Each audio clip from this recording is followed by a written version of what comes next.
Well, hey YouTube, welcome back to Whiskey 3 Charlie Tango, W3CT, your good old friend Jack. Up here once again in the Jack Shack. And today what I'm working on is something that's really out of my realm. So this isn't a how-to video as much as a why-to video. How about that? Let's talk about why and why you would think of using, or if you would ever consider using, FT8. Let's get started with that right after this.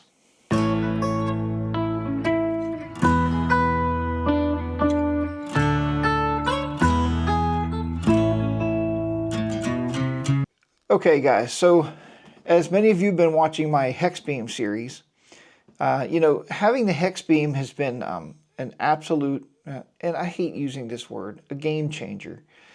What I mean by that is anytime I'm looking for POTA stations and, if I can actually hear the POTA stations, which I did a video on recently and I talked to you about QRP and POTA, if I can hear the POTA station and if I can locate them, I can turn that hex beam and point it to them and work them. Better than my end-fed half wave, which is operating off of left and right, kind of omnidirectional, I guess, more or less, pattern.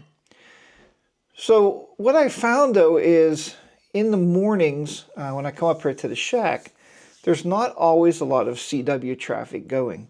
And I want to operate radio, and I'm not an SSB guy. You guys know that. I'm not. And if I showed you the radio, if you can see the radio right here, I don't know if you can see it or not. The mic is actually plugged up. Tom actually 3D printed me some, I think these are for PL259 connectors, but it fits on that mic thing. So my mic is actually hanging on the side of the desk. I don't have it hooked up. But I'm a digital guy. I am a computer guy. And I thought, well, it's not my first love. FT8 is not my first love. Many of you guys it is. But it is a very good way to see how your antenna systems are working. Because as you're monitoring and decoding traffic, you can see exactly where that traffic's coming from. You can see the exact noise ratio, or the dB, of that traffic coming in. And, I've made a few contacts. I mean, like I said, I'm no wizard on FT8. I have friends of mine in the ham radio club that they are wizards. They know everything there is to know about it. They know about FT4 and this other thing called Whisper and all this stuff, this digital stuff that they love to do. So why am I bringing this up today? The main reason is I think, and I did it too, FT8 gets a lot of hate. It does. But you know what? Anything that helps to maintain our bands, our ham radio bands, and anything that's going to help, bring people into the hobby, if that's what they like to do, that's fine, right? When SSB was first released, I watched some videos on YouTube. Ham radio operators were disgusted. They were so mad that the sideband thing was happening, right? Remember, ham radio started with CW, right? It started with Morse code.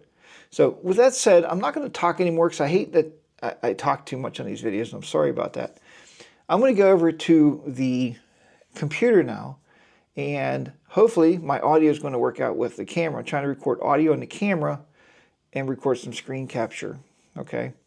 So let's go ahead. We're going to go right over, and we're going to talk a little bit about FT8, and is it your thing? Maybe not. Is it a thing? Yes. Is it a good tool?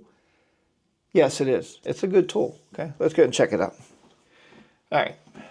So, I'm not going to move that camera. You got me over here. You got me right here.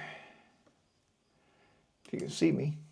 I don't know what that is. I don't know why that's so dark. Maybe because it's backlit. Let's shut this light off here. See if that helps any. I don't know. Anyway. It doesn't much matter if you can see me or not. I'm just going to put me somewhere over here. Okay, like that. All right.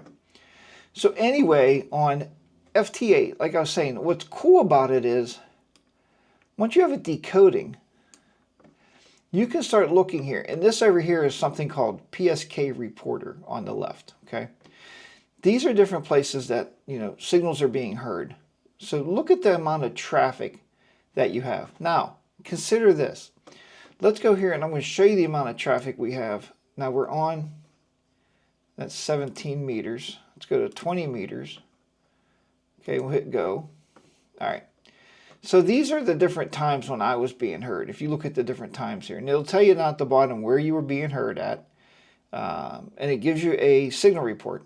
Okay, like that's negative 17 dB. Okay, but look at every place I've been heard.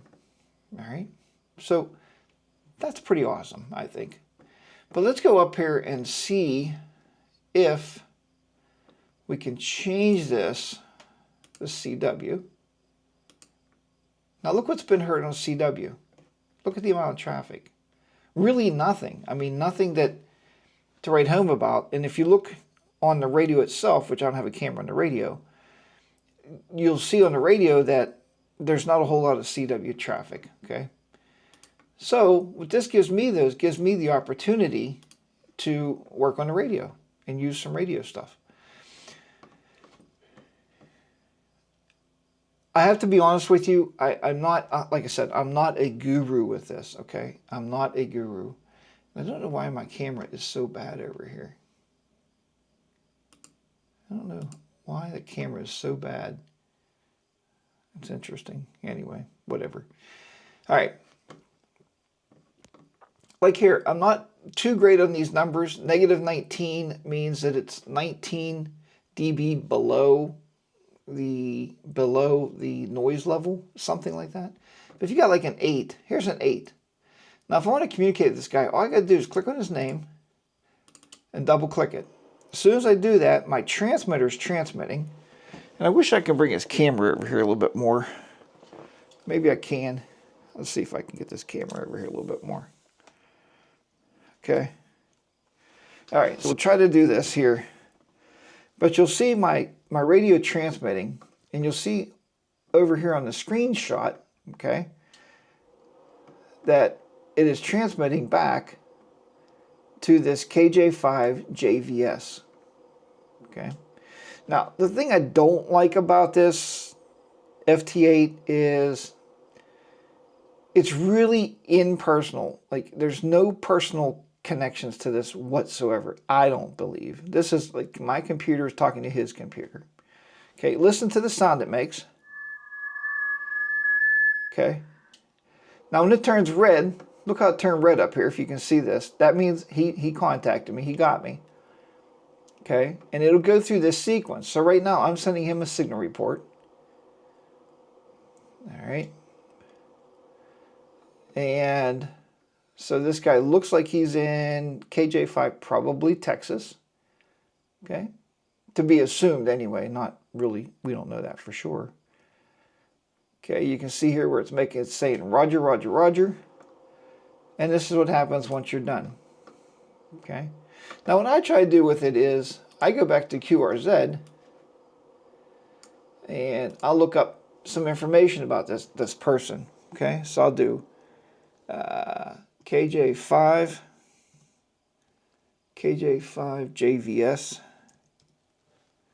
JVS, and no, actually he's in Oklahoma. That's pretty cool. Okay, nice contact. I like to put their name in here. So his name was Mike. Mike, my transmitting power was 80 watts. Okay, which you might say, Jack, that's a lot on digital. And that's about it. So if you go here, you can actually put his Oklahoma.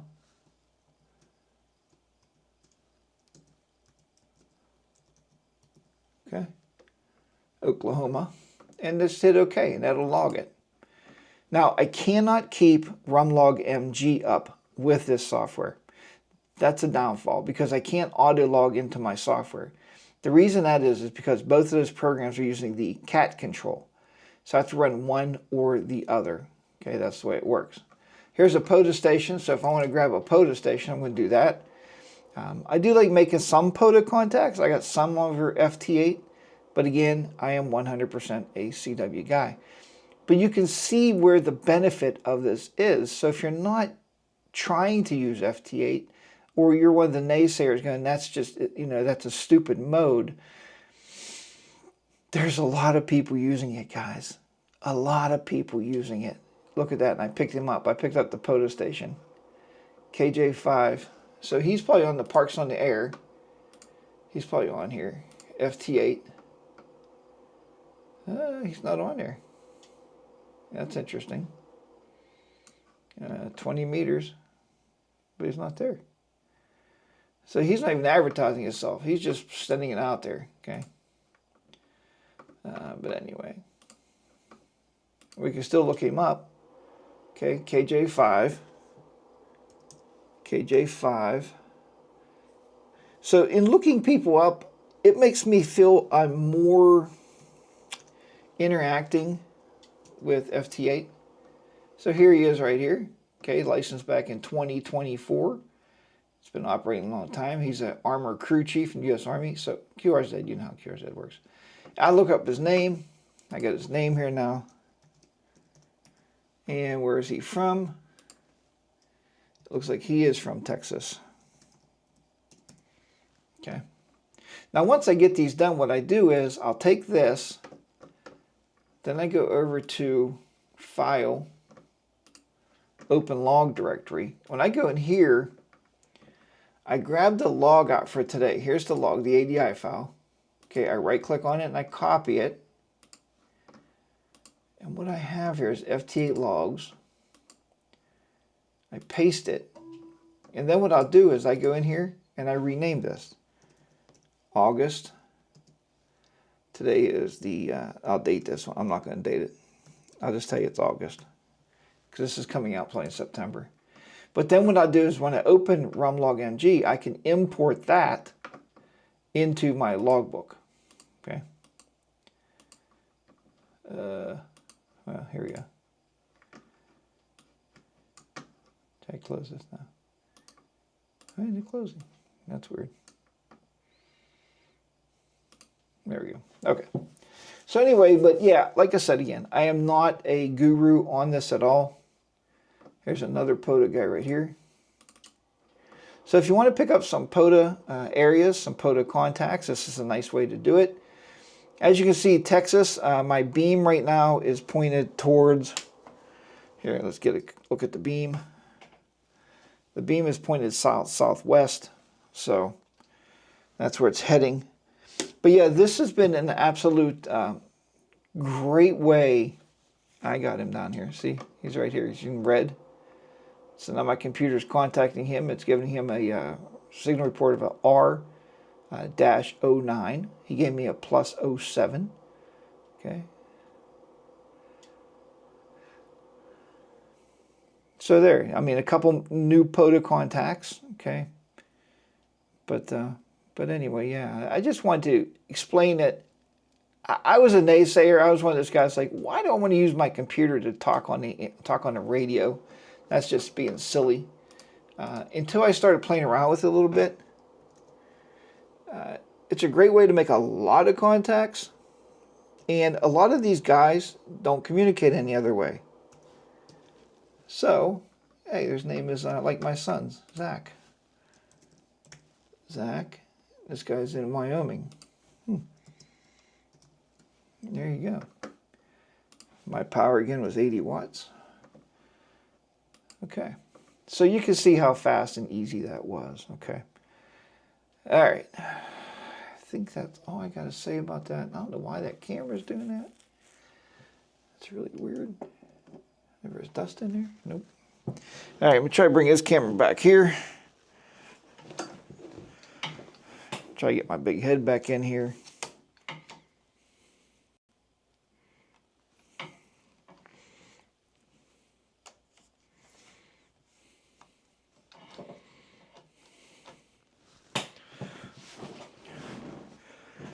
Okay, guys, so is FT8, something you do?